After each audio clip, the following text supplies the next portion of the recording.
Ang mga kwento ng pag-ibig, kwento ng buhay at kwento ng pag-asa dito sa Barangay Love Stories. Love Stories.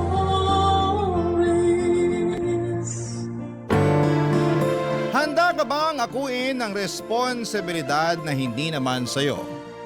Kung kapalit naman noon ay magagawa kang mahalin ng taong mahal mo. Dear Papa Dudut, magandang araw po sa iyo at sa ating mga kabarangay na nakikinig ngayon. Tawagin niyo na lamang po ako sa pangalang Andrea. 26 years old, taga Bicol at isang certified na avid listener ng inyong programa. Sumulat ako para ibahagi ang ilang parte ng buhay ko na alam kong kapupulutan ng aral ng libu-libong kabarangay nating nakikinig ngayon. Papadudot, high school pa lamang ako ay nagbabanat na ako ng buto. Panganay kasi ako sa 4 na magkakapatid. Wala na akong nanay at ang tatay ko naman ay umi-extra lamang sa pagtatrabaho sa may katayan ng baboy. Isa siya sa mga kumakatay doon at nagbebenta ng mga karne. Ako naman bilang panganay ay pinagsasabay ang pag-aaral at pagtatrabaho. Kapag wala kaming pasok sa eskwela ay nasa palengke ako at nagtitinda ng gulay. Kapag hindi naman araw ng palengke, naglalako ako ng mga kakanin at iba pang mga merienda sa mga kapitbahay. Papadudot, pahinto-hinto rin ako sa pag-aaral noon, kaya 18 years old na ako nang nakagraduate ng high school. Doon lang din ako pinayagan ni tatay na lumuwas ng Maynila para magtrabaho. Nakitira ako sa tiyahing kong masungit at nagtatrabaho rin bilang bantay sa karinderya niya. At dahil sa bahay niya rin ako tumutuloy, araw-araw ko rin yung nililinis.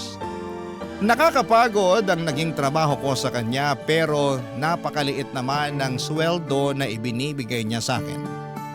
Kaya naman, makalipat ng trabaho ang gusto ko.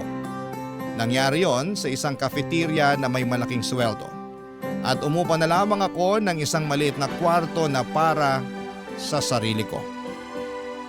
Papadudot, nang makapagtrabaho ako sa cafeteria na yon, kahit papaano ay malaki na ang pera na naipapadala ko sa bahay namin sa probinsya. Kaya naman mas pinagbuti ko pa ang pagtatrabaho ko. Ayoko ng kahit na anong distractions, lalo na kung tungkol sa love life. Para sa akin kasi ay panggulo lamang ang pakikipagrelasyon sa mga plano ko sa buhay. Ayoko munang mag-commit sa love hanggat hindi pa ayos ang lahat sa buhay ko. Hanggat hindi ko pa natutupad ang pangako at pangarap ko para sa pamilya ko at sa sarili ko. Kasi meron talagang isang tao na darating sa buhay mo para baguhin ang pananaw mo. Papadudot, sinabi ko na wala akong oras na makipagrelasyon.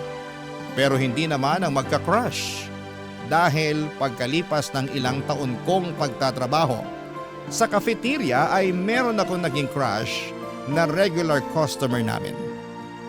Hindi ko alam ang pangalan niya pero palagi niyang binubuo ang araw ko sa tuwing o-order na siya ng pagkain para sa tanghalian niya. Akala ko, Papadudot, ay magiging inspirasyon ko lang siya habang nagtatrabaho ako. Pero siya na pala ang babago ng pananaw ko, pati na rin sa buong buhay ko.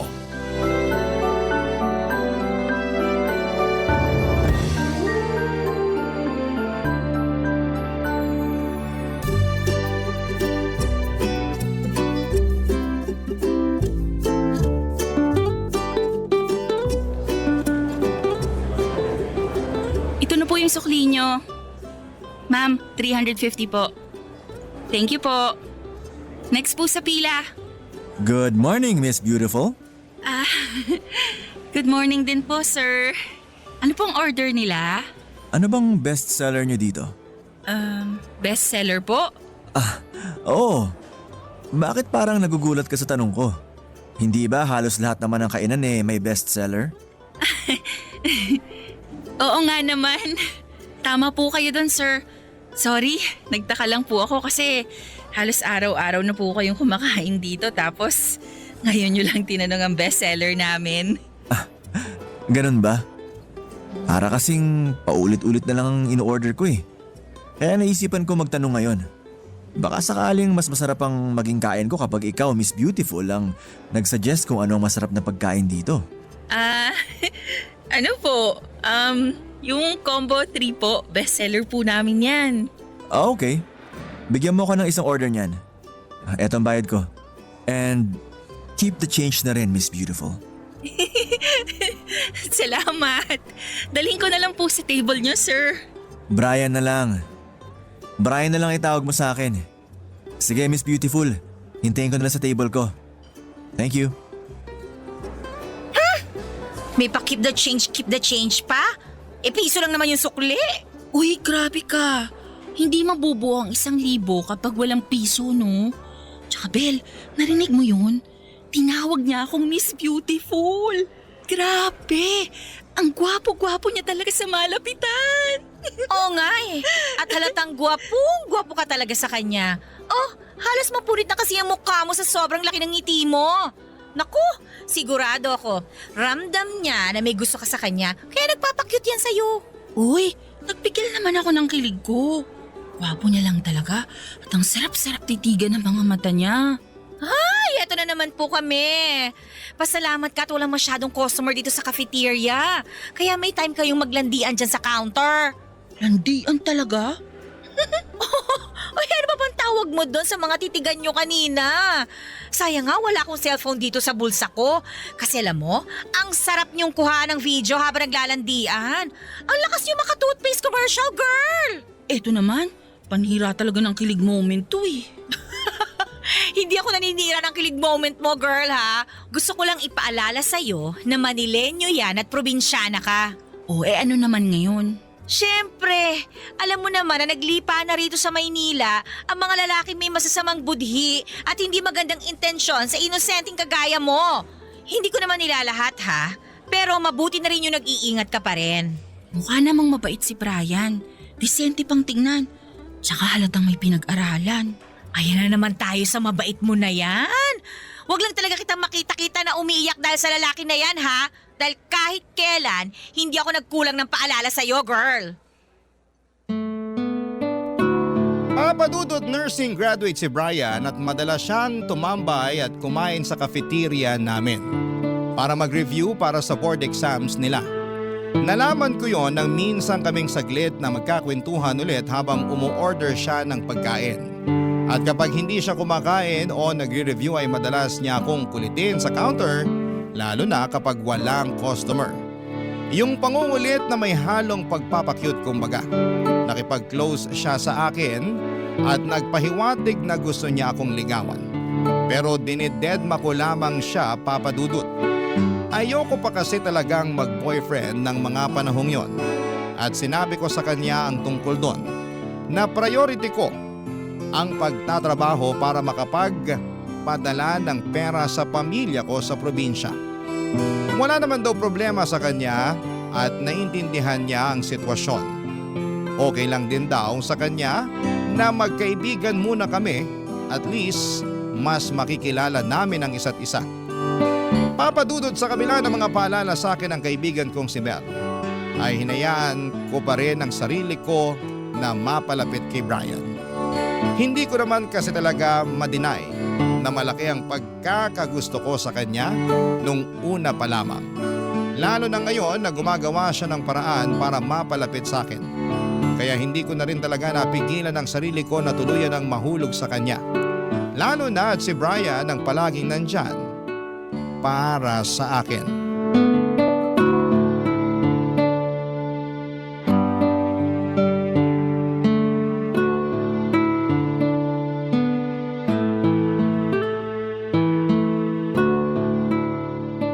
Hello, Tay! Kumusta na po kayo dyan ng mga kapatid ko? Nakuha niyo po ba yung pinadala kong pera kahapon? Oo, anak. Nakuha ko na kagabi. Salamat ha. Eto nga't kabibili ko lang ng supplies dito sa bahay. Mabuti naman. Hindi na po kasi kayo nakapag-reply sa text ko kahapon eh. Kaya akala ko nagka-problema na naman sa remittance center. Walang problema ron, anak. Ho? Anong problema dyan sa bahay, Tay? Ano kasi, kasi, paano ba? Ano po, Tay? Bakit parang nahihirapan kayong sabihin? Tungkol po ba saan yan? Tungkol sa kapatid mo. Si Annie kasi. Oh, ano pong problema kay Annie? Tay, pinapakaban nyo naman ako eh. May bagsak bang grades ang batang yan? Nakipag-away ba sa school? Nag-guidance? Andre anak, buntis si Annie.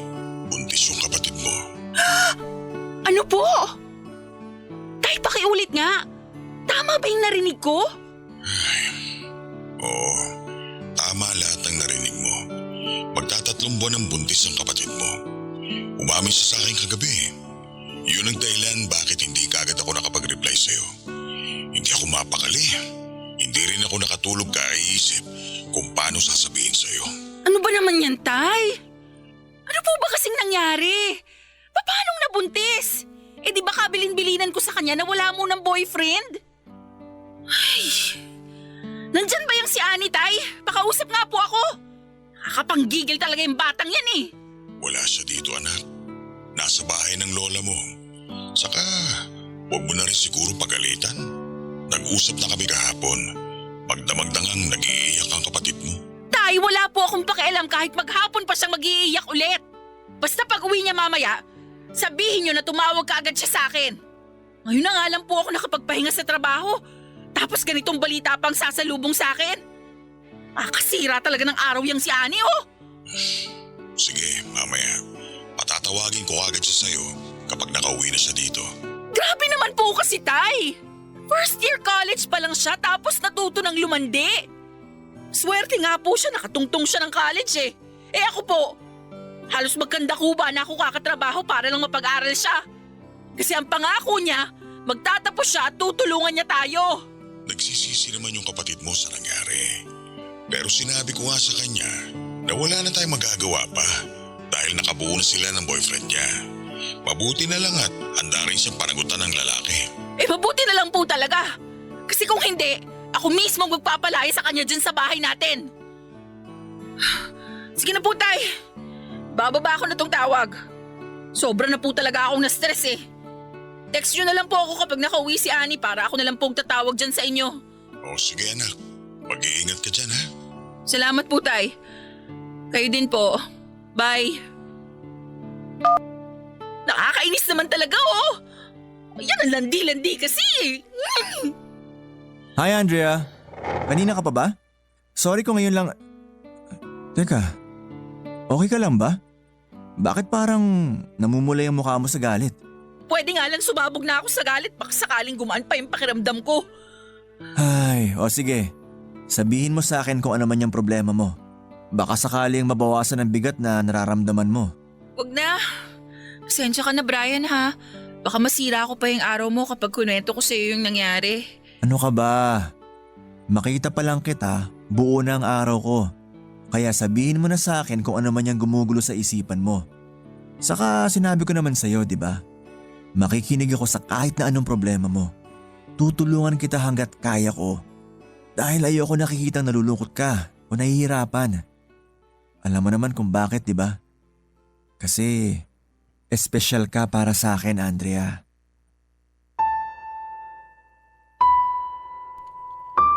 Papa Dudut, hindi ko alam kung bakit parang sobrang unfair ng pamilya ko sa akin. Ginagawa ko ang lahat para mapabuti ang buhay nila. Naming lahat.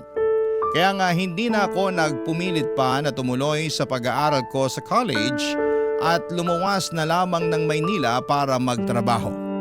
Kasi gusto ko na hindi man ako nakapagtapos ng pag-aaral, napagtapos ko naman ang mga kapatid ko at magtulungan kami na mapabuti ang buhay namin. Pero hindi na yata nila pinapahalagahan ang ginagawa ko. Hindi nila sineseryoso ang mga pagsasakripisyo ko para sa kanila. Kaya minsan ay hindi ko maiwasan ang makaramdam ng pagod sa mga ginagawa ko. At sumama ang loob ko dahil sa pamilya ko. Papa Dudut, huminto na lamang muna ang kapatid ko sa pag-aaral. Ang dalawa ko pang kapatid na lalaki muna na nasa high school ang sinusuportahan ko sa pag-aaral nila. Pero nalaman namin na medyo maselan pala ang pagbubuntis ni Annie. Kaya nakiusap ang tatay ko na dagdagan ng pera na pinapadala ko sa kanila. Siyempre wala naman akong nagawa kung hindi ang mag-overtime sa trabaho. Wala din naman kasing trabaho ang boyfriend niya at hindi rin masyadong nagbibigay ng suporta ang mga magulang nito. Isa pa'y naaawa din naman ako sa kanila lalo na sa kapatid ko. Kaya hanggat kaya ko ay sinusuportahan ko muna ang pagbubuntis niya. Papa Dudut, mabuti na lamang kahit papaano ay palaging nasa tabi ko si Brian. Pinaparamdam niya sa akin na kahit parang hindi ako pinapahalagahan ng pamilya ko, nandyan naman siya para iparamdam na importante ako sa buhay niya. Palagi siyang nakikinig sa mga kwento ko, Papa Dudut, na minsan ay paulit-ulit na lamang. Pero sinasamahan niya ako sa mga oras na nadadown talaga ako. Hanggang tuluyan na ngang nahulog ang loob ko sa kanya at nagkaroon kami ng relasyon. Barangay Love Stories. Barangay Love Stories. Papa Dudut, eto na yung point na kailangan kong balansehin ang lahat. Ang pagiging girlfriend ko kay Brian at ang pagiging anak at ate sa pamilya ko. Ayoko rin kasing maging responsable kaya ginawa ko ang lahat para hindi ko mapabayaan ang responsibilidad ko sa kanila. At mula nga nang malaman kong buntis ang kapatid kong si Annie, todo bantay sarado na nga ako sa kanya. Naging limitado na rin po ang perang pinapadala ko kina tatay kasi nalaman ko na may trabaho na pala ang boyfriend ng kapatid ko. At ayokong iasa nila sa akin ang lahat ng mga gastusin sa pagbubuntis ni Annie. Gusto kong maging responsable din siya sa sitwasyon na pinasok niya. Samantala, Papa Dudut, kaming dalawa ni Brian naging maayos naman ang relasyon sa paglipas ng mga buwan. Masaya ang pagsasama namin bilang magkasintahan. Pero syempre hindi talaga maiiwasan ang mga problema. Habang tumatagal kasi, mas nakikilala ko ang totoong ugali ng boyfriend ko. May mga bagay din kaming hindi na pagkakasunduan. Papa Dudut, sobrang seloso kasi ni Brian to the point na pati ang mga kababata kong sina Ronnie na nangungumusta namang sa akin sa chat binibigyan niya ng mali siya at iba pang mga tao sa paligid ko. Pero sa kabila ng mga yon, Papa Dudut, may napansin akong kakaiba sa kanya.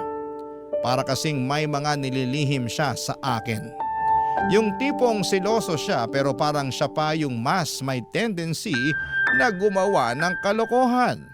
Ewan ko kung paranoid lamang ba ako dahil sa mga paulit-ulit na paalala sa akin ni Belle o sadyang gumagana ang women's intuition ko sa relasyon naming dalawa. Hanggang isang araw ay may napatunayan nga po ako, Papa Dudut.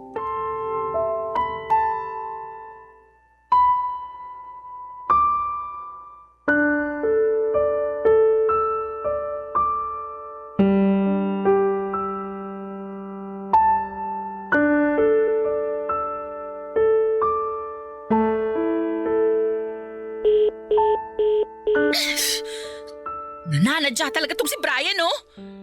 Di pa makontak. Isa pa nga. Buwisi talaga, oh. Malapit na ako mag-in sa trabaho.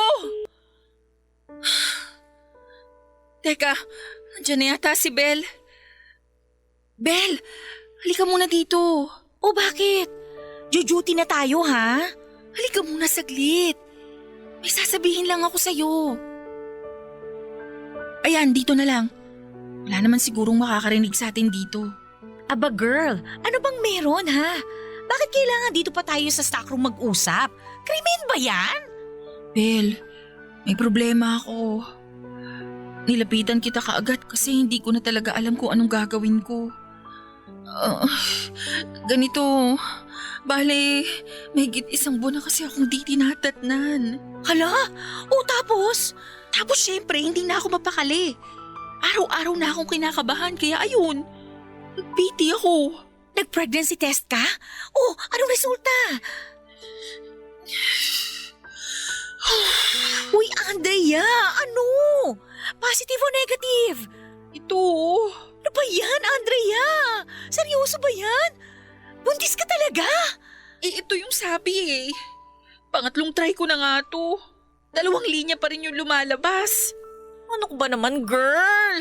Ano ba yung pinasok mo? Ikaw itong nagsabi sa akin na never ka magpapabuntis nang wala sa oras, di ba? Alam ko. Huwag mo nang ipagduldulan sa mukha ko. Nasistress na nga ako eh.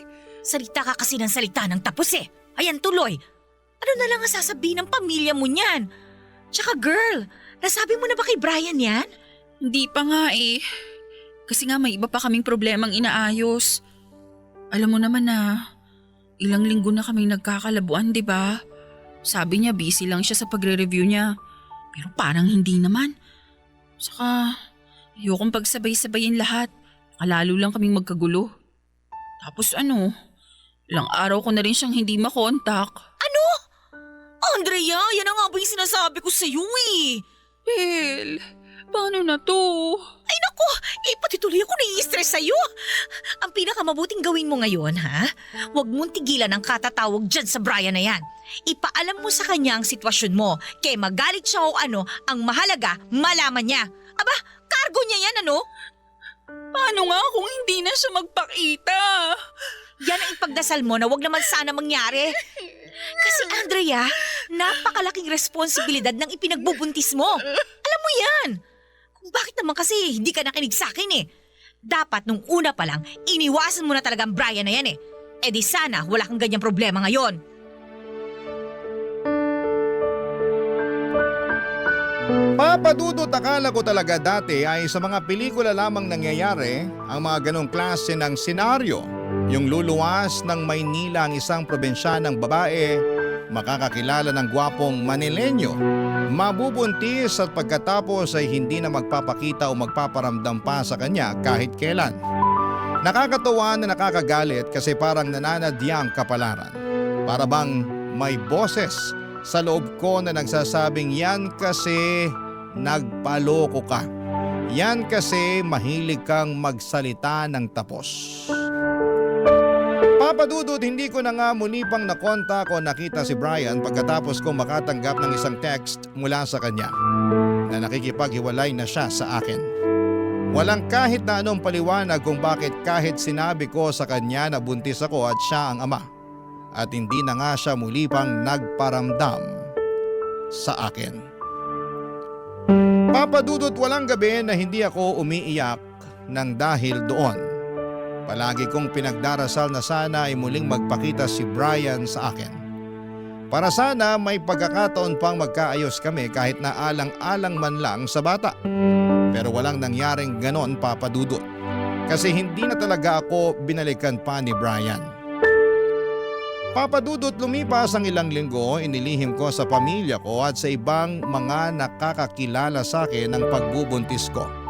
Hindi rin naman halata sa akin dahil medyo may kalakihan ang pangangatawan ko. Ayoko kasing magmukhang kawawa at ayoko magbago ang tingin sa akin ng mga tao sa paligid ko. Ang pananaw ko kasi, di bali nang hindi ganon kataas ang narating ko sa buhay. Basta ang mahalaga, may isa akong salita at hindi pumapalpak sa mga diskarte at plano ko sa buhay. Papadudot, ng mga panahong wasak ako dahil sa pag-iwan sa akin ni Brian, ay dumating naman ang isang matagal ko ng kaibigan na si Ronnie. Natsyempohan kasing nasa Maynila rin siya noon. Napadalas ang pangungumusta niya nang malaman niyang magkalapit lang ang pinagtatrabahuhan namin. Hanggang sa niyaya niya akong lumabas para raw makapagkwentuhan naman kami ng personal. At pumayag naman ako, Papadudot. At hindi ko po inaasahan na magkakaroon pala ng mas malalim na dahilan ng pagkikita naming yon, Papadudot.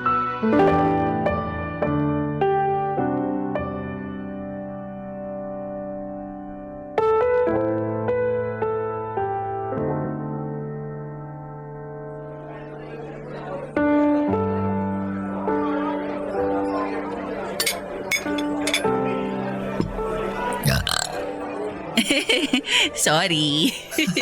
Grabe yung digay mo. Parang palaka. Busog. Sarap talaga ng pagkain dito. Sinabi mo pa. Pero alam mo, Andrea, napansin ko, hanggang ngayon hindi ka pa rin nagbabago.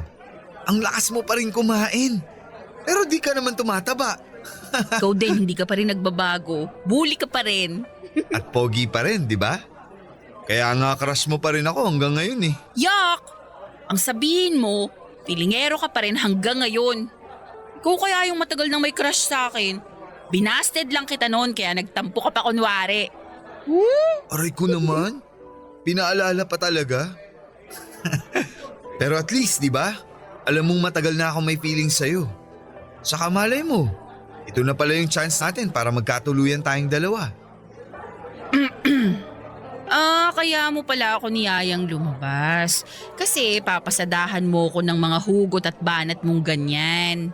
Hindi naman. Pero syempre, parang first date na rin natin to after ilang years na hindi tayo nagkita, no? Baka ilang years ka naman, akala mo 10 taon na yung nakalipas. Oh, bakit? Bilangin mo. 6 na taon na yata mula nung lumuwas ka rito sa Maynila. At ni isang beses, hindi ka man lang yata umuwi sa atin para magbakasyon. Miss kaya kita. Huwag kang madrama dyan. Kahit naman hindi tayo nagkikita. Nagkaka-chat naman tayo Sus, nagre-reply ka lang naman pag kinukumusta kita eh. Pero ako, hindi mo naman ako naaalala. Hindi mo ba ako na-miss? Na-miss kita. Pati yung mga kaklase natin nung high school, yung mga naging teacher natin dati, yung paborito nating lugawan sa likod ng school, yung park na paborito nating tambayan, yung bahay namin, si tatay, si Ani. Marami naman ako na-miss sa probinsya, no? Oh, kung namimiss mo pala, ba't hindi ka na lang umuwi? Sumubay ka na sa akin.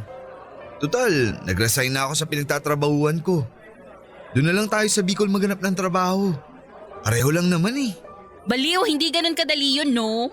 Mas marami at mas magaganda pa rin ang oportunidad dito sa Maynila. Stress ka naman tapos malungkot pa. Kasi malayo ka sa mga mahal mo sa buhay.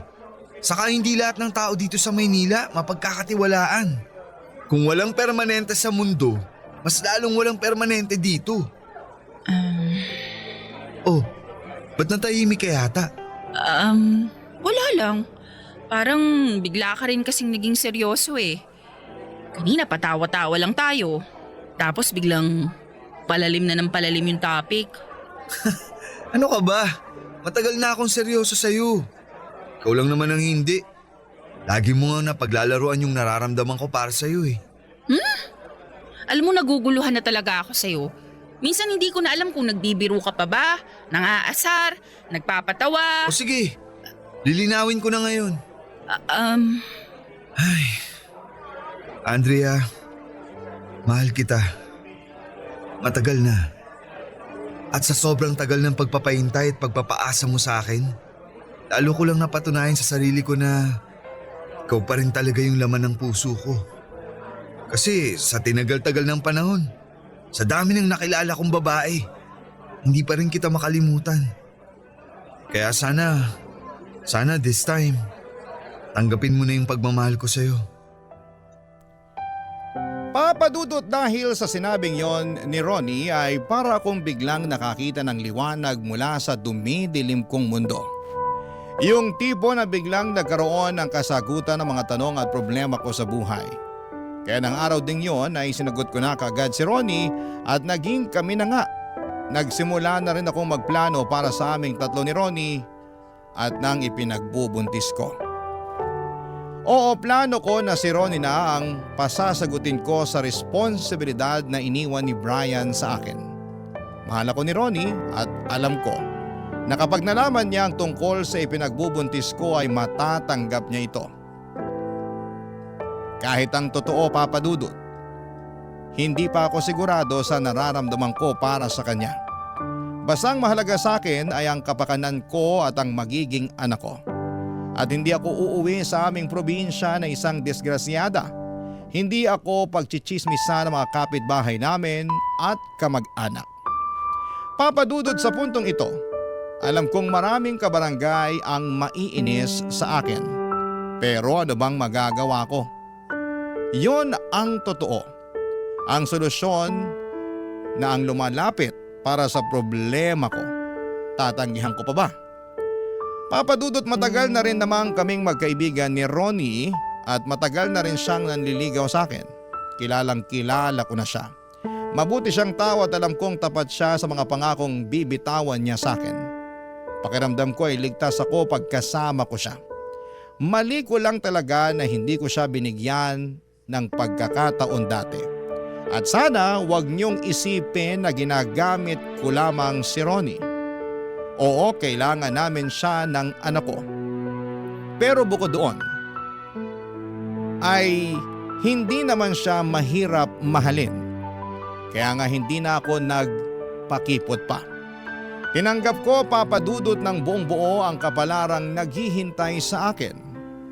Kasama ng pagbabalik ni Ronnie sa buhay ko. Barangay Love Stories. Barangay Love Stories. Papa Dudut, nang yayain nga ako ni Ronnie na umuwi ng probinsya namin ay hindi na ako tumanggi pa.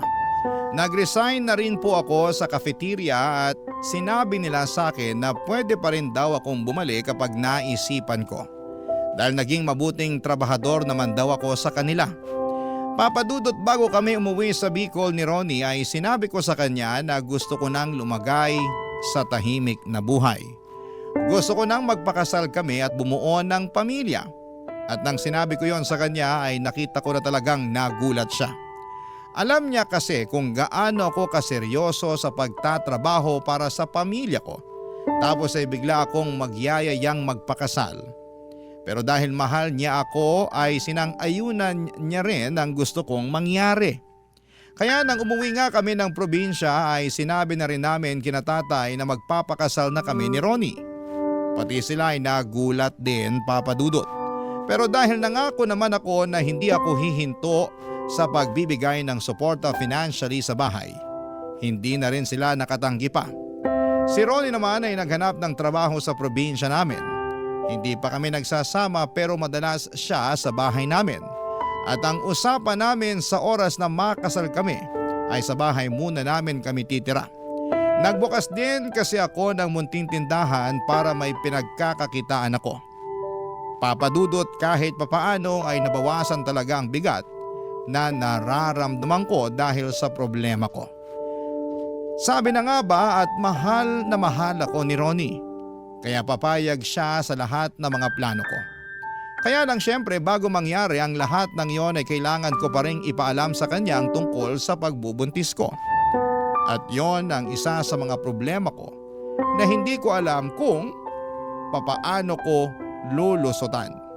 Hanggang sa si Ronnie na nga ang nagsimulang makapansin ng lahat-lahat, Papa Dudut.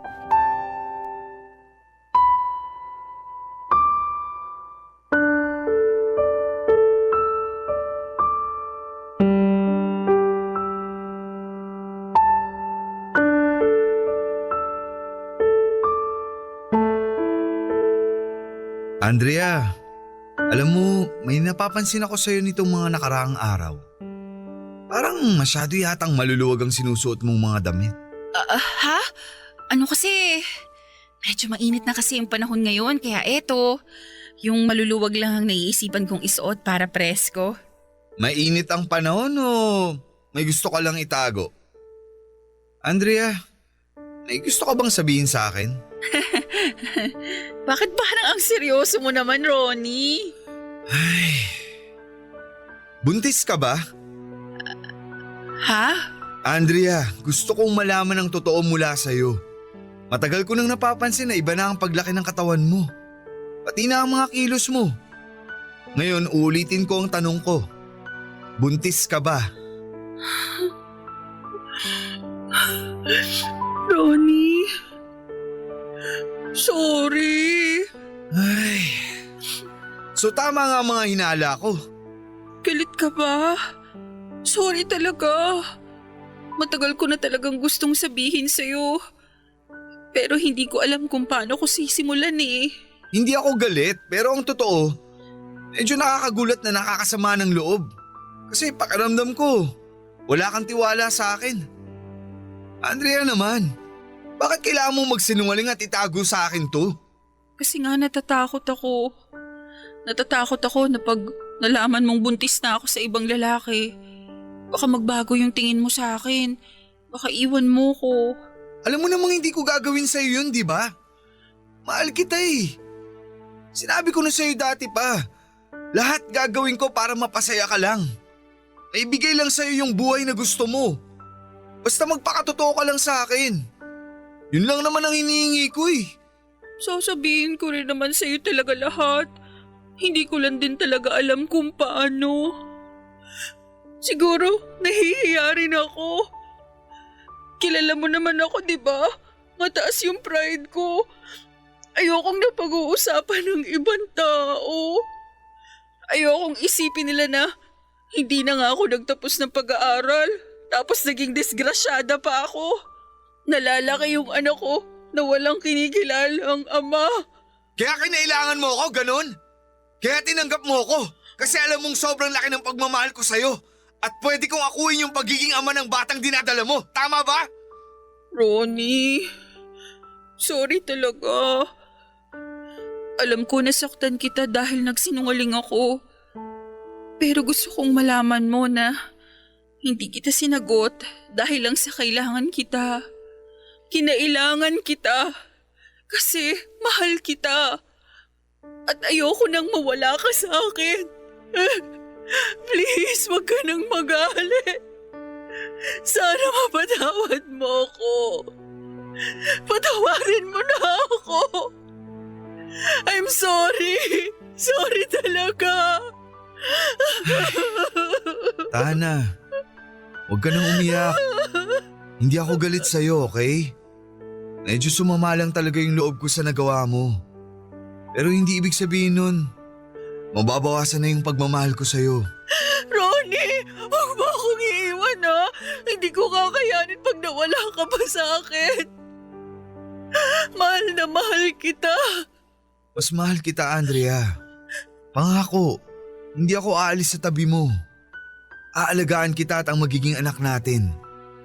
Hindi ko kayo pababayaan. Pangako, ayusin ko tong gusot na to.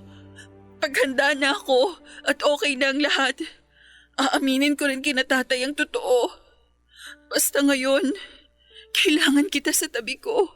Ikaw ang lakas ko, Ronnie. Mahal na mahal kita. Papadudot na kahinga na rin po ako ng maluwag matapos ang pag-uusap naming yon ni Ronnie. Kitang-kita ko sa mga mata niya na nasaktan siya at naguluhan sa mga nalaman niya. Pero mas pinaramdam niya pa rin ang pagmamahal at pagtanggap niya sa akin at sa anak ko. Papadudot, dalawang bagay ang naramdaman ko noon. Saya at takot. Saya dahil sa wakas ay hindi nalalaking walang ama ang batang dinadala ko. Isang bubong or isang buong pamilya na kaming tatawagin. At takot naman dahil baka isang araw tulad ng nangyari sa amin dati ni Brian ay magbago din ang lahat sa amin ni Ronnie. Ayokong mangyari yon, Papadudot. Kaya naman sinikap kong masuklian ang pagmamahal at pag-aalaga na ibinibigay ni Ronnie sa akin. Papadudot, nalaman na rin ni tatay ang tungkol sa pagbubuntis ko pero syempre si Ronnie na ang itinuro kong ama ng dinadala ko. Pinangatawanan ni Ronnie ang pag-ako niya sa anak ko. At habang inihahanda ang lahat para sa kasal namin ni Ronnie, ay todo ingat naman ako sa pagbubuntis. Si Ronnie naman ay abalang-abala sa pagtatrabaho. Lalo ko tuloy mas naramdaman kung paanong magkaroon ng isang buong pamilya. Kaso lang ay hindi pala ganon kadali ang lahat, Papadudot. Lagi pa rin palang may gusot. Hindi pa rin nawawala ang mga problema. Nalaman ko kasi na plano palang mag-abroad ni Ronnie. Nagpasa na siya ng resume sa isang agency at nakaset na siya para sa isang interview. Sa punto na yon ay hindi ko na napigilan ang nararamdaman kong galit at takot, Papadudot. Galit dahil hindi niya kaagad sinabi sa akin ang mga plano niya. At takot naman dahil baka kapag umalis si Ronnie ay hindi na siya bumalik sa amin ng baby ko, Papa Dudut.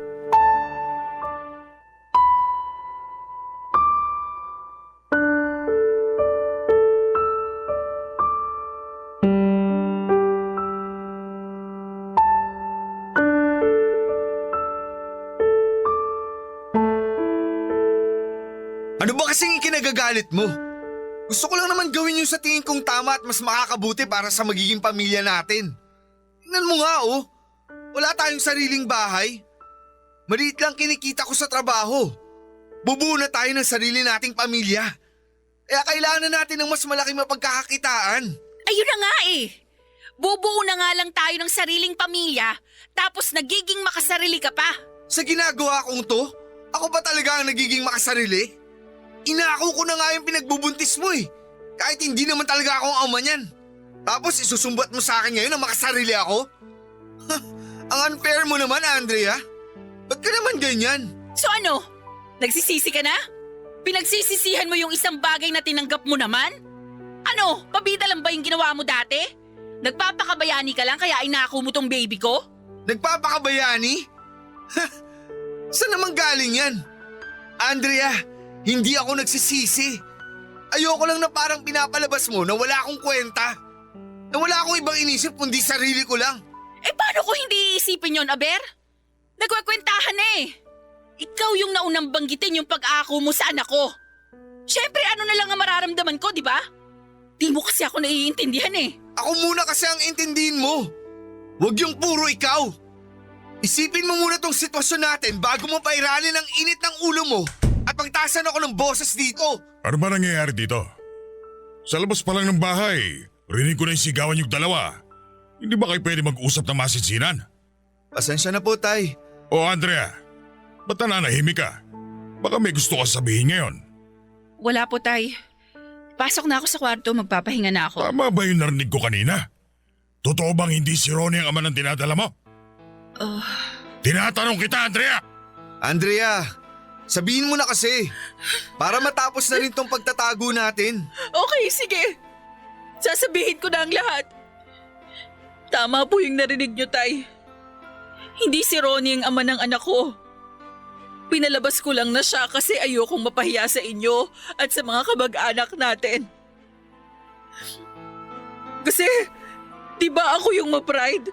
Nagsasabi na hindi magpapabuntis ng wala sa oras, na hindi magiging disgrasyada. Pero ano nangyari? Kabaliktaran lahat. Kaya eto na po yung totoo. Disgrasyada talaga ako. Nabuntis ako ng isang tiga Maynila. At pinaako ko lang kay Ronnie magiging anak ko. Pero anak, bakit? Bakit kailangan mo magsinungaling pati sa akin? Alam mo ba kung ano yung pinaparamdam mo sa akin ngayon? Na wala akong pinagkaiba sa mga taong huhusgahan yung mga maling nakikita sa'yo. Tingin mo ba magagawa ko yun sa'yo? Kasi tayo ako po yung may problema. Hindi ko kayang tanggapin na nagkamali ako. Na nagkamali yung panganay nyo. Na hindi ko matutupad yung pangako ko sa inyo. Hindi na nga ako nakapagtapos. Nabuntis pa ako ng isang irresponsableng lalaki. At ang hirap po, Tay. Kasi kinailangan ko pang saktan si Ronnie. Para lang may maitama sa mga nagawa ko. Andrea, alam ko naman na sa umpisa pa lang, hindi talaga magiging tayo kundi lang dahil sa bata. Pero minahal at tinalagaan pa rin kita. Ang hindi ko nga lang matanggap, yung nakikita mo lang ako bilang ama ng magiging anak mo. Bilang lalaki na sasalo ng responsibilidad mo. At hindi bilang asawa. Hindi bilang isang lalaking mamahalin mo rin ng buong buo. Anak, sana una pa lang, sinabi mo na sa akin na ganito pala ang sitwasyon mo. Baka sakaling natulungan pa kita. Hindi na sana umabot pa sa ganito. Tay, sorry po. Ronnie, sorry. Pero gulong-gulo talaga ako ngayon. Hindi ko alam kung paano ko aayusin ang lahat ng walang nasasagasaan. Kasi ni sarili ko nga, hindi ko na matulungan. Hindi ko na mapatawad. Kaya tatanggapin ko kung sa puntong to, mahihirapan din kayong intindihin ako. Kasi sa totoo lang po, hirap na din akong intindihin ang sarili ko.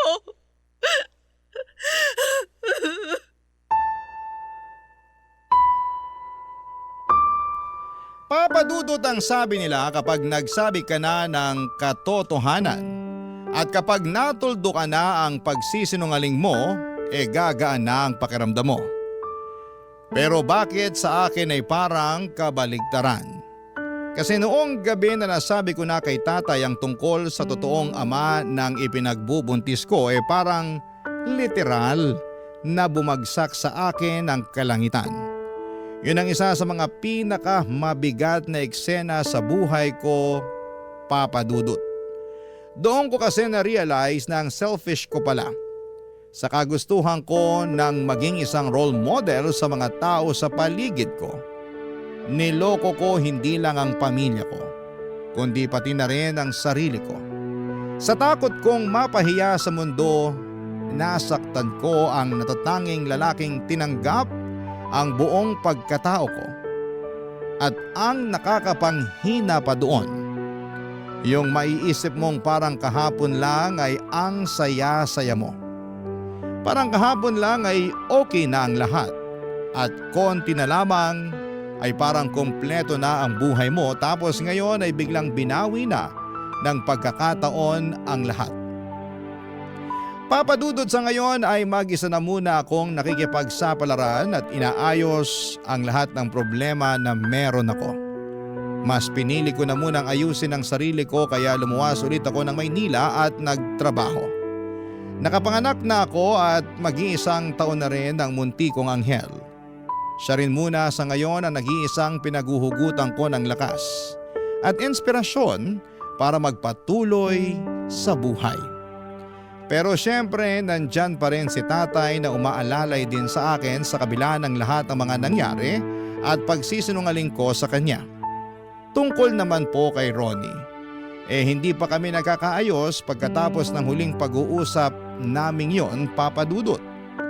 Aaminin ko na nami-miss ko na si Ronnie at napamahal na rin siya sa akin. Pero pareho pa namin kailangan ng panahon para maghilom. Kapag nangyari yon at may puwang pa rin ako sa puso niya, gusto kong malaman niya na nandito lamang ako at naghihintay sa pagbabalik niya. Hanggang dito na lamang po ang liham ko, Papa Dudut. Maraming salamat po sa pagpili ng istorya ko. At sana po ay may natutunan dito ang ating mga kabarangay. God bless po and more power po sa lahat ng bumubuo ng inyong programa sa radyo, Papa Dudut. Ang inyong forever kapuso at kabarangay, Andrea. Ano ang masasabi mo sa ating Barangay Love Stories today? Aabangan namin yan sa aming comment section.